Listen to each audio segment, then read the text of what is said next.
Hello my dear students of class 12. So this is the next part of the chapter current electricity, and now today I am going to discuss one of the most important topic called electric cell. So firstly I want to say that if you are new to our JVS channel, then please go through our channel properly and also subscribe the channel and also press the bell icon so that you will get the proper notification. Clear? Friends, let's discuss our topic electric cell. Electric cell आज हम लोग इसी topic को क्या करेंगे, discuss करेंगे और इससे रिलेटेड जो भी कंफ्यूजन है, जो भी प्रॉब्लम है, वो हम डेफिनेटली इसको सॉर्ट आउट करने की कोशिश करेंगे। तो सबसे पहले मैं आपको एक नॉलेज के लिए एक टर्म डिफाइन करा देता हूं, दैट इज सर्किट। और ये सर्किट बेसिकली इलेक्ट्रिकल सर्किट है। कैसे सर्किट है? Electrical circuit. मैं आपसे ये क्वेश्चन पूछता हूं कि सर्किट क्या है, तो आपका सीधा सा आंसर होगा सर जिसके थ्रू करंट पास हो सके। ठीक है, तो यहां पे मैं इसको डिफाइन करूंगा, the closed end continuous path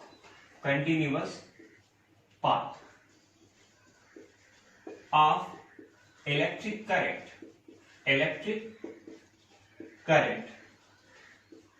is called electric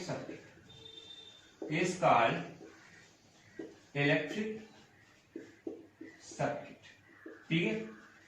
मतलब है कि अगर हम ये कहें कि एक कंटिन्यूअस और क्लोज पाथ, अब यहां पे बेटा क्या होगा, the close and continuous conducting path. एक वर्ड यहां पे और अटैच कर सकते हो, आप यहां पे लिख सकते हो कंडक्टिंग पाथ। ठीक है भाई, कंडक्टर होगा तभी आपका वो करंट को अलाउ करेगा, अदरवाइज अलाउ नहीं करेगा। तो मैं ये समझाना चाहता हूं आपको कि the close and continuous conducting path of an electric current is called electric circuit. तो ये इलेक्ट्रिक सर्किट की डेफिनेशन हुई। अब अगर मैं बात करूं कि इलेक्ट्रिक सर्किट के कितने कंपोनेंट होते हैं, तो दो कंपोनेंट होते हैं। एक तो हमारा होता है इलेक्ट्रिक सोर्स, एक क्या होता है इलेक्ट्रिक सोर्स, और दूसरा हमारा क्या होता है बेटा, दूसरा हमारा होता है कंपोनेंट्स। ठीक है, कंपोनेंट्स या हम इसको कहते हैं आर एलिमेंट्स। ठीक है, तो इलेक्ट्रिक एलिमेंट्स जो होते हैं उन्हीं को हम कंपोनेंट्स भी कहते हैं। क्लियर? तो यहाँ पे दो चीज आपको क्लियर हुई कि इलेक्ट्रिक सोर्स और इलेक्ट्रिक कंपोनेंट्स के मिक्स होने से क्या बनेगा, सर्किट बनेगी। और वो सर्किट कुछ इस तरह से आपको दिखेगी। अगर मैंने ए बी को एक वायर माना और यहाँ पे मैंने क्या किया, एक रजिस्टर लगा दिया। ठीक है, यहाँ पे ये क्या है, रजिस्टर, और ये एक्ट एज ए बल्ब। ठीक है, तो यहाँ पे एक रजिस्टर लगा हुआ है और इसको मैंने क्या कर दिया, इसका पाथ क्लोज कर दिया, यहाँ पे क्या कर दिया, ठीक, सेल लगा दिया। ठीक, तो यहां पे ये सर्किट कंप्लीट हो गई। सो that's why this is called circuit, this is called electrical circuit. तो देखो ये बहुत बेसिक चीज है, क्लास 7th 8th में ये पढ़ाते हैं, लेकिन फिर भी आपको इस लेवल पे मीनिंग क्लियर होनी चाहिए कि सर्किट क्या होता है। ठीक है, अब अगर हम बात करें भाई सर्किट के बाद बात करें तो हमारा सीधा सेल टॉपिक आता है। ठीक है, ये क्या आता है बेटा, इलेक्ट्रिक सेल आता है। ठीक है, इलेक्ट्रिक सेल। अब मैं इसको डिफाइन करूंगा, इस टर्म को डिफाइन करूंगा। मैं आपको नॉलेज के लिए बता दूं कि इलेक्ट्रिक सेल क्या है। Electric cell is a type of device which converts any type of energy into electrical energy. ये क्या करेगा, any type of energy into electrical energy, into which type of energy, into electrical energy. Clear? अब आपको यह समझ में आ रहा होगा कि अगर हमारे पास किसी भी टाइप की एनर्जी अवेलेबल हो और उसको हम अगर इलेक्ट्रिकल में कन्वर्ट कर दें, then that device will be called electric cell. Very very important definition कि इलेक्ट्रिक सेल की डेफिनेशन क्या होती है। अब इसमें बात आती है बेटा कि इसमें एक चैम्बर होता है। ठीक है, इस चैम्बर में क्या होता है कि यहाँ पे एक सोल्यूशन फिल होता है, और जिस सोल्यूशन को हम लोग क्या कहते हैं, इस सोल्यूशन को हम लोग बोलते हैं इलेक्ट्रोलाइट। क्या बोलते हैं बेटा, इलेक्ट्रोलाइट बोलते हैं। ठीक है, ये याद कर लेना, इसको इलेक्ट्रोलाइट बोलते हैं। और इसमें दो रॉड्स होते हैं, इन रॉड्स को हम क्या बोलते हैं, इलेक्ट्रोड बोलते हैं। क्या बोलते हैं, इलेक्ट्रोड बोलते हैं। ठीक है, उसके बाद यहां पे क्या होता है कि इस इलेक्ट्रोड पे कांस्टेंट पोटेंशियल डिफरेंस मेंटेन होता है। ए और बी पे क्या होता है बेटा, कांस्टेंट पोटेंशियल डिफरेंस यहां इन दोनों के बीच में मेंटेन होता है। इस तरह से हमारा इलेक्ट्रिकल सेल का डिजाइन होता है। बात समझ में आ रही है? तो इलेक्ट्रिक सेल की मीनिंग क्लियर हुई। अब बात करते हैं भाई कि जो भी इलेक्ट्रिक सेल होते हैं बेटा वो डिफरेंट टाइप्स के होते हैं। कितने टाइप्स के होते हैं उसको भी हम यहाँ पे क्या करते हैं, सीखते हैं। इलेक्ट्रिकल सेल कितने टाइप्स के होते हैं, तो यहाँ पे मैं लिख रहा हूं 4 टाइप्स के होते हैं। पहला हमारा क्या होता है बेटा, पहला हमारा होता है इलेक्ट्रोकेमिकल सेल। क्या होता है, इलेक्ट्रोकेमिकल सेल, ठीक है। दूसरा हमारा क्या होता है, मैं दूसरा यहाँ पे लिख रहा हूं सोलर सेल। क्या होता है, सोलर सेल। तीसरा मैं लिख रहा हूं, तीसरा यहाँ पे क्या लिख रहा हूं, आपका थर्मोकपल सेल, थर्मोकपल सेल, ठीक है। उसके बाद क्या लिख सकते हैं, एक और चीज लिख सकते हो आप, वोल्टिक सेल, ठीक है, वोल्टिक सेल, ठीक है। बात समझ रहे हो। तो यहाँ पे डिफरेंट टाइप के सेल हैं। इलेक्ट्रोकेमिकल सेल की मीनिंग अलग होगी, सोलर सेल की मीनिंग अलग होगी, और आपका थर्मोकपल सेल अलग होगा, वोल्टिक सेल अलग होगा। अब देखो मैं समझा रहा हूं, यहाँ पे मेरे सिलेबस में केवल और केवल इलेक्ट्रोकेमिकल सेल है जो कि क्लास 12 में है आपका। बाकी यहाँ पे जितने भी 3 सेल्स हैं, ठीक है, उसमें से सोलर सेल आप लास्ट में पढ़ेंगे, और उसके बाद बाकी सेल का हमारे पास यहाँ पे कोई यूज नहीं है, ठीक है। वो आगे चल के आपके काम आते हैं। फिलहाल हमारे पास इतने 4 सेल हैं, और इन 4 सेल की अगर मैं बात करूं तो इलेक्ट्रोकेमिकल सेल हमारे सिलेबस में है। तो इलेक्ट्रोकेमिकल सेल क्या होता है बेटा, इसको मुझे देखना है। तो इलेक्ट्रोकेमिकल सेल को समझते हैं और उसको थोड़ा सा डिटेल में डिस्कस करते हैं, ठीक है। चलिए भाई, इलेक्ट्रोकेमिकल सेल क्या है, तो यहां मैं लिख रहा हूं इलेक्ट्रोकेमिकल सेल। ये क्या करता है बेटा, मैंने अभी बताया, ये किस एनर्जी को किस में कन्वर्ट करता है, ये कन्वर्ट करता है आपका केमिकल एनर्जी को इलेक्ट्रिकल एनर्जी में कन्वर्ट करने वाला जो सेल है वो कहलाता है आपका इलेक्ट्रोकेमिकल सेल। तो electrochemical cell is a type of chemical cell which converts chemical energy into electrical energy। Sorry, यहां पे सेल की जगह पे क्या लिखना है, हमको एनर्जी लिखनी है, ठीक है। तो यहां पे हम क्या, ये मीनिंग समझ गए कि इलेक्ट्रोकेमिकल सेल क्या है, केमिकल एनर्जी को इलेक्ट्रिकल एनर्जी में कन्वर्ट करने का एक मीडियम है, ठीक है। तो इसमें भी वही चीज होता है कि यहाँ पे एक क्या होता है, एक चैम्बर होता है, और इस चैम्बर में क्या होता है, हमारा सोल्यूशन भरा होता है। इस सोल्यूशन को हम क्या बोलते हैं, इलेक्ट्रोलाइट बोलते हैं। क्या बोलते हैं बेटा, इलेक्ट्रोलाइट बोलते हैं। और इसमें हम क्या करते हैं, 2 रॉड, कार्बन की जो रॉड्स होती हैं उसको डिप कर देते हैं। तो एक पे क्या होता है, पॉजिटिव चार्ज का एक्युमुलेशन हो जाता है, और दूसरे पे नेगेटिव चार्ज का एक्युमुलेशन हो जाता है। तो इस तरह से हमारा क्या है, ये इलेक्ट्रोकेमिकल सेल है, और इसको हम बोलते हैं इलेक्ट्रोड बोलते हैं। क्या बोलते हैं, इसको इलेक्ट्रोड बोलते हैं। बात समझ में आई। तो क्या है बेटा, electrochemical cell is a type of device which converts chemical energy into electrical energy. अब ये 2 टाइप का होता है, ठीक है। इसके 2 टाइप्स होते हैं। एक टाइप किसका होता है, प्राइमरी सेल होता है। क्या होता है बेटा, प्राइमरी सेल होता है, ठीक है। दूसरा क्या होता है, सेकेंडरी सेल होता है। तो एक प्राइमरी सेल, दूसरा सेकेंडरी सेल होता है। प्राइमरी सेल क्या होता है, ये नॉन रिचार्जेबल होता है, नॉन रिचार्जेबल होता है, ठीक है। मतलब है कि इसको हम दोबारा चार्ज नहीं कर सकते। एक बार यूज कर ले तो उसको दोबारा चार्ज नहीं कर सकते, और इसको हम क्या कर सकते हैं, चार्ज कर सकते हैं। ये रिचार्जेबल होता है, ठीक है। ये क्या होता है, रिचार्जेबल होता है। तो इसके एक तो हमारा क्या हो गया, नॉन रिचार्जेबल, दूसरा रिचार्जेबल। नॉन रिचार्जेबल का एग्जांपल है डेनियल सेल, लैग्रांज सेल, बहुत आपने पढ़े होंगे। दूसरा है आपका सेकेंडरी सेल। सेकेंडरी सेल मतलब है कि ये कह सकते हो रिचार्जेबल है, तो इसमें लेड एक्यूमुलेटर और एल्कली एक्यूमुलेटर आते हैं, ठीक है। तो 2 एग्जांपल इसके और 2 एग्जांपल इसके, Daniel Lagrange plus lead accumulator and alkali accumulator. Is this point clear. तो इतनी बात आपको क्लियर हो गई सेल से रिलेटेड, मतलब इलेक्ट्रोकेमिकल सेल से रिलेटेड। चलिए, बहुत अच्छी बात है। अब हम बात करते हैं बेटा ईएमएफ की, ठीक है। ईएमएफ की बात करेंगे, और ईएमएफ का फुल फॉर्म क्या होता है, तो ईएमएफ का फुल फॉर्म मैं आपको बता दूं, इसका फुल फॉर्म होता है इलेक्ट्रोमोटिव सेल, ठीक है, इलेक्ट्रोमोटिव फोर्स। क्लियर, सेल ना होगे बल्कि क्या होता है, electromotive force, EMF, electromotive force. अब बात करते हैं बेटा इलेक्ट्रोमोटिव फोर्स क्या है। मान लीजिए कि आपने इसको एक इलेक्ट्रिकल सर्किट यहाँ पे रेसिस्टेंस कनेक्ट कर दिया, तो अगर एक एक्सटर्नल रेसिस्टेंस कनेक्ट करोगे तो बेटा क्या होगा कि यहाँ पे क्या होता है, आपका एक पोटेंशियल डिफरेंस होने से यहाँ पे चार्जेस फ्लो होना स्टार्ट करते हैं, ये प्लस चार्जेस चल के माइनस की तरफ जाते हैं, मतलब है पॉजिटिव चार्जेस मूव करते हैं। तो ये पॉजिटिव चार्जेस मूव करते हैं, लेकिन यहाँ एक्सटर्नल जो सर्किट है उसमें तो प्लस टू माइनस जाएगा, लेकिन इंटरनल सर्किट में माइनस टू प्लस जाता है, कि कहा जाता है माइनस टू प्लस। तो हम ये डेफिनेशन इसकी बनाते हैं, the work done to moving a unit positive charge to complete cycle, ठीक है, during complete cycle including cell, during complete cycle including cell. भाई कंप्लीट साइकिल ये तो होगा ही, उसमें सेल को भी इंक्लूड कर लीजिए, ठीक है। The amount of work done will be defined as its EMF. Clear? तो ईएमएफ क्या होता है बेटा, ईएमएफ क्या है, E is equal to simply क्या होता है, W by Q.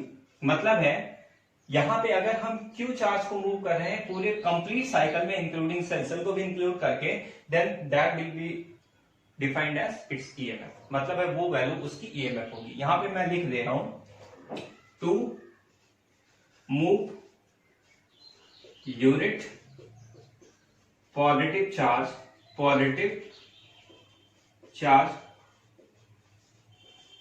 over complete cycle, over complete cycle including cell, ठीक है। to move unit positive charge over complete cycle including cell, the amount of work done will be defined as EMF.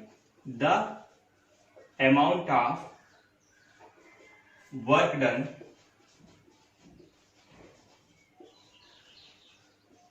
will be its EMF। बात समझ में आ रही है? तो EMF क्या होती है बेटा, इसकी मीनिंग क्लियर हुई कि EMF क्या होता है, किसी भी यूनिट चार्ज को अगर हम इस पूरे कंप्लीट साइकिल में मूव करा दें, then definitely that will becomes its EMF। बात समझ में आ गई? चलिए बहुत अच्छी बात है। अब अगर आपने ईएमएफ को समझ लिया, तो ईएमएफ को समझने के बाद हम इसमें एक टर्म और डिफाइन करेंगे, internal resistance of the cell. बात समझना मेरी, मैं क्या कहना चाह रहा हूं, internal resistance of the cell, ठीक है। देखो इस यहां पे मैं डिफाइन कर रहा हूं, internal resistance of the cell. Clear? चलो इसको भी देख लेते हैं भाई क्या होता है। जब सॉल्यूशन के अंदर बेटा चार्जेस मूव करेंगे, जब सॉल्यूशन के अंदर चार्जेस यहां से यहां मूव करेंगे, तो क्या होगा, ये इलेक्ट्रोकेमिकल जो सॉल्यूशन है, जो इलेक्ट्रोलाइटिक सॉल्यूशन है, वो इलेक्ट्रोलाइटिक सॉल्यूशन क्या करेगा, उस चार्जेस पे एक अपोजिंग फोर्स इंड्यूस करेगा, ठीक है। और वो फोर्स जब अपोज करेगा, उसका मूवमेंट का अपोज करेगा, तो ऑब्वियसली क्या होगा कि उसके पाथ में क्या होगा, रेसिस्टेंस जनरेट होगा। इसकी वजह से हम क्या कह सकते हैं कि जो हमारा रेसिस्टेंस होता है, चूंकि सेल के अंदर होता है, so that's why this is called internal resistance of the cell. भाई सेल के अंदर ही तो है। जो इलेक्ट्रोलाइट है आपका, जो इलेक्ट्रोलाइटिक सॉल्यूशन है, उस सॉल्यूशन के अंदर ही तो रेसिस्टेंस लग रहा है, so that's why that resistance will be called what, internal resistance of the cell. Is there any confusion? No.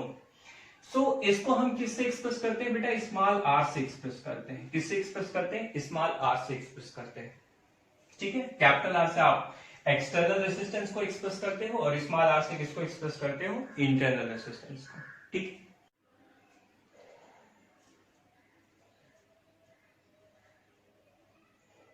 इतनी बात समझ गए कि internal resistance of the cell को आर से एक्सप्रेस करते हैं। अब हम बात कर रहे हैं कि आर किस पे डिपेंड करता है, डिपेंड्स अपॉन विच फैक्टर, किन किन फैक्टर्स पे ये क्या करता है, डिपेंड करता है। तो मैं आपको नॉलेज के लिए बता दूं कि ये आर डिपेंड करता है बेटा लेंथ पे।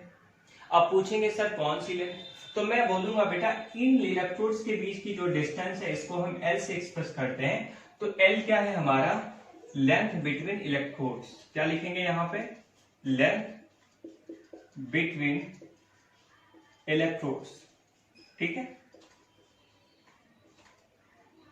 इतनी बात समझ में आई। अब मैं आपसे सेकेंड पार्ट ये कहना चाहूंगा कि आर जो होता है वो बेटा डिपेंड करता है एरिया पे।